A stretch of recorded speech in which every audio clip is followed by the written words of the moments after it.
1989 ഇന്ത്യയും പാകിസ്ഥാനും തമ്മിൽ ശക്തമായ ടെസ്റ്റ് മത്സരം നടക്കുന്നു. 4 വിക്കറ്റുകൾ ഇന്ത്യക്ക് നഷ്ടമായി. 5-ാമതായി ഒരു 16 വയസ്സുകാരൻ ബാറ്റിങ്ങിന് ഇറങ്ങുന്നു. പാകിസ്ഥാനി പേസർമാർ അദ്ദേഹത്തെ വളരെ ശക്തമായ രീതിയിൽ തന്നെ നേരിട്ടു. അവരുടെ ഒരു ബൗൺസർ ബോൾ ഇദ്ദേഹത്തിൻ്റെ മൂക്കിൽ കൊണ്ടു. ചോര ധാരധാരിയായി ഒഴുകി ഇദ്ദേഹം അവിടെ വീണു. ആ സമയത്ത് പാകിസ്ഥാനി കളിക്കാർ പറഞ്ഞു ഇദ്ദേഹത്തിനെ ഉടൻ തന്നെ ആശുപത്രിയിൽ കൊണ്ടുപോകണമെന്ന്.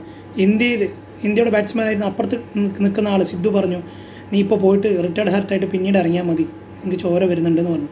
ഇദ്ദേഹത്തിന് മുമ്പിൽ 2 ഓപ്ഷനാണ്. ഒന്ന് ഡൗട്ട് അടിച്ചിരിക്കുക, 2 ഡിസയർ, ശക്തമായ ഡിസയർ.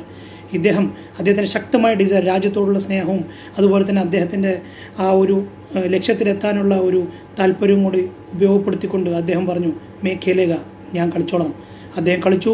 57 റൺസ് എടുത്ത് ഇന്ത്യക്ക് ആ കളി ഡ്രോ ആക്കി കൊടുത്തു. അദ്ദേഹം അന്ന് കളിച്ചില്ലായിരുന്നെങ്കിൽ ഇന്ന് നമുക്ക് അദ്ദേഹത്തെ കാണാൻ പറ്റില്ലായിരുന്നു. അന്ന് ശക്തമായ ഒരു തീരുമാനം എടുത്തുകൊണ്ട് ഇന്നും നമുക്ക് അദ്ദേഹത്തെ അറിയാം.